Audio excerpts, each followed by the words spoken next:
इयत्ता 10वीच्या सर्व विद्यार्थ्यांना नमस्कार.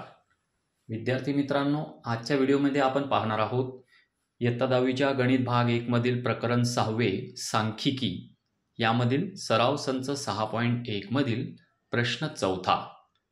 यापूर्वीच्या व्हिडिओमध्ये आपण आधीचे उदाहरण अभ्यासले आहेत. तो व्हिडिओ तुम्ही पाहिला असेलच.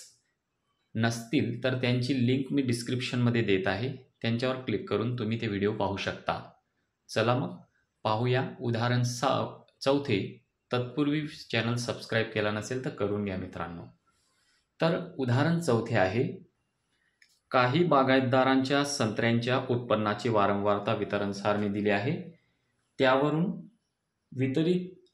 त्यावरून उत्पन्नाचा मध्य गृहीत मध्य पद्धतीने काढा.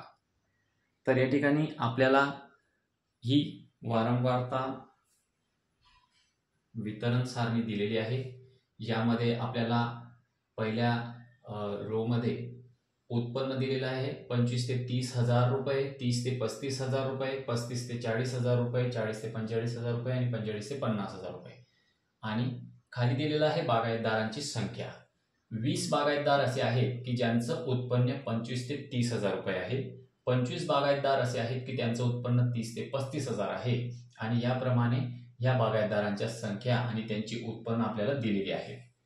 आता ह्या प्रकारचं उदाहरण सोडवत असताना उदाहरणामध्ये त्यांनी दिलंय की यांच्या उत्पन्नाचा मध्य आपल्याला गृहीत मध्य पद्धतीने काढायचा आहे. यापूर्वीच्या उदाहरणामध्ये देखील आपण पहिल्या आणि तिसऱ्या उदाहरणामध्ये सरळ मध्य पद्धतीने काढलेला आहे आणि दुसऱ्या उदाहरणामध्ये आपण गृहीत मध्य पद्धतीने मध्य काढला होता. तर सरळ मध्य पद्धतीने मध्य काढण्यासाठी आपल्याला 4 कॉलम आवश्यक होते आणि गृहीत मध्य पद्धतीने मध्य काढण्यासाठी आपल्याला 5 कॉलम आवश्यक असतात. त्याच्यापैकी पहिला जो कॉलम आहे तो आहे वर्गचा आणि वर्गमध्ये आपण या ठिकाणी लिहिणार आहोत उत्पन्न जे आपल्याला दिलेलं आहे हजारांमध्ये. जसं की 25 ते 30, 30 ते 35, 35 ते 40, 40 ते 45 आणि 45 ते 50. पुढचा जो कॉलम असणार आहे तो असणार आहे वर्ग मध्यचा कॉलम आणि याच्यामध्ये आपण या वर्गांचे मध्य काढणार आहोत. 25 ते 30 यांच्या दरम्यान येणारी जी संख्या असेल ती आपण इथे लिहू आणि ती संख्या असणार आहे 27.5. हा वर्गमध्य जर आपल्याला काढता येत नसेल तर या दोघांची बेरीज करायची आणि त्या बेरजेला 2 ने भाग द्यायचा. आलेलं उत्तर म्हणजे वर्गमध्य असेल. वर्गमध्यला xi ने दर्शवलं जातं. 30 ते 35च्या दरम्यान संख्या येते 32.5. 35 ते 40च्या दरम्यान येते 37.5. 40 ते 45च्या मध्ये येतात 42.5 आणि 45 ते 50च्या दरम्यान येतात 47.5. हे झाले आपले वर्गमध्य म्हणजे xi. आता विचलन म्हणजे di काढण्यासाठी आपल्याला xi मधून a वजा करावा लागेल. आता a म्हणजे काय हे आपण या आधीच्या व्हिडिओमध्ये पाहिलेलं आहे. a म्हणजे वर्गमध्य जे आपण काढलेले आहेत त्यांच्यापैकी मधोमध असलेली जी संख्या असेल, मधोमध असलेला जो वर्गमध्य असेल त्याला आपण a मानायचा आहे. वरती 2 खाली 2 सोडल्यानंतर मध्ये येत आहे 37.5. हा आपला a असणार आहे.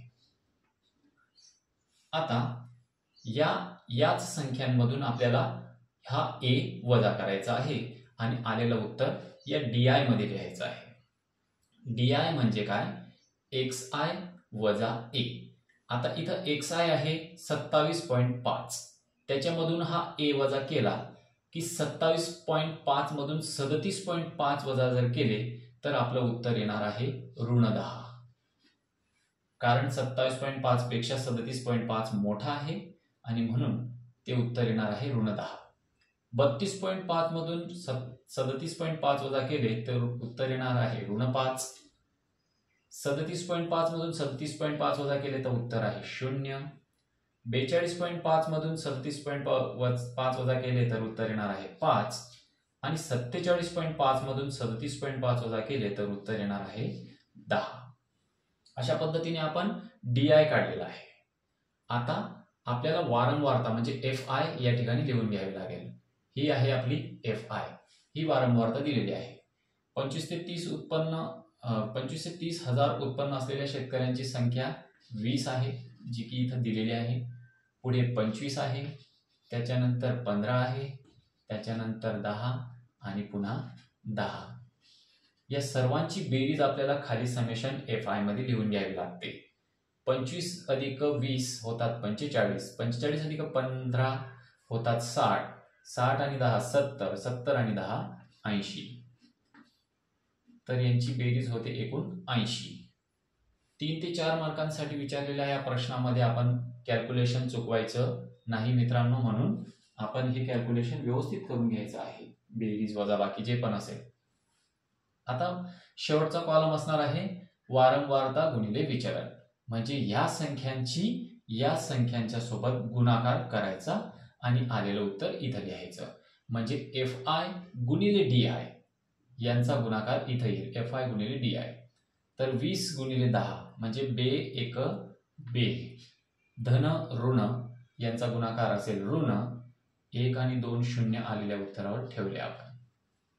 त्याच्यानंतर 25 पाचा 125, धन ऋण यांचा गुणाकार असेल ऋण. 15 गुणिले 0 कोणत्याही संख्येला शून्याने गुणलं तर उत्तर 0.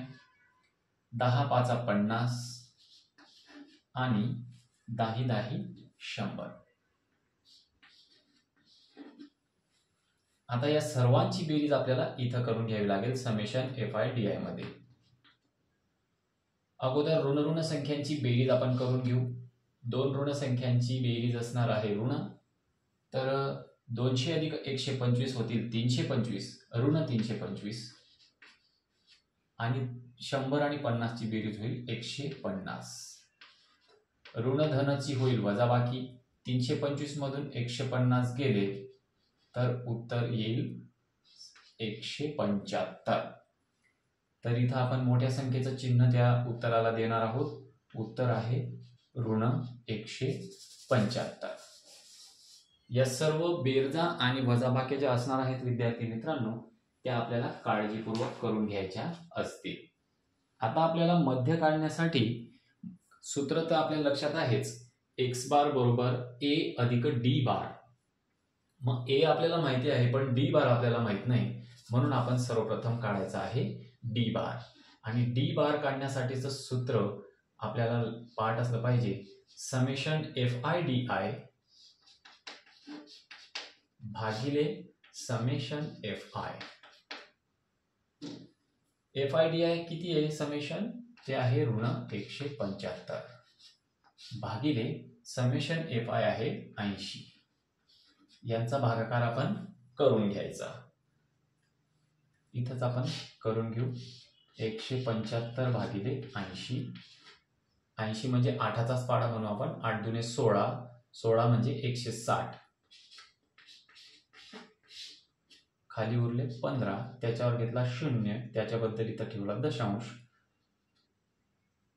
8 दुने 16, 8 1 8, 80. खाली उरले 70, त्याच्यावर घेतला 0, 8 7 56, 8 8 64, 640. खाली उरले 60, त्याच्यावर पुन्हा घेतला 0, 8 7 56 म्हणजे 560. आता उत्तर आपलं आलेलं आहे 2.187. हा शेवटचा 7 5पेक्षा मोठा आहे म्हणून इथं 8चा आपण 9 करू आणि 2 दशांश स्थळापर्यंत आलेलं जे आपलं उत्तर असेल ते आपण इथं लिहून घेऊ. तर उत्तर आपलं आलेलं आहे ऋण 2.19.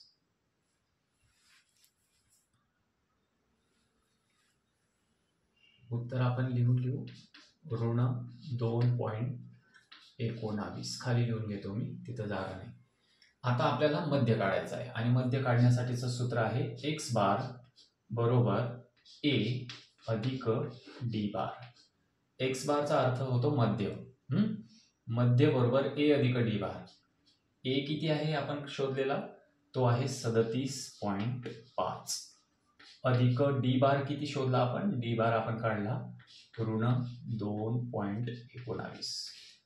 आता इथं धन आणि ऋणाची वजाबाकी होईल म्हणून आपण इथं लिहू 37.5 वजा 2.19. ही वजाबाकी आपण इकडे करून घेऊ. 37.5 वजा 2 कुठे लिहा?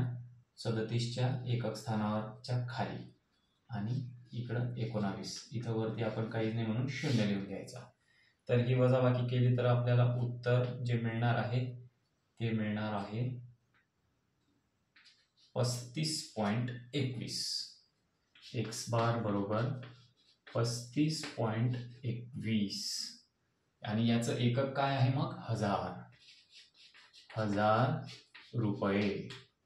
आता 1000 रुपयामध्ये याला परिवर्तित करण्यासाठी आपल्याला 35.21ला 1000 ने गुणून घ्यावं लागेल, गुणिले 1000. तर आपलं उत्तर येणार आहे 35,210 रुपये. तर विद्यार्थी मित्रांनो, अशा पद्धतीने आपण हे गणित सोडवू शकतो. इथं बघा 5 इथं 3 येणार आहे 35.31 म्हणजेच 35,310 रुपये. अशा पद्धतीने आपण हे उत्तर सोडवलेलं आहे. तर आशा करतो की तुम्हाला हे गणित समजलं असेल. पुन्हा भेटूया पुढच्या गणितामध्ये. तोपर्यंत नमस्कार.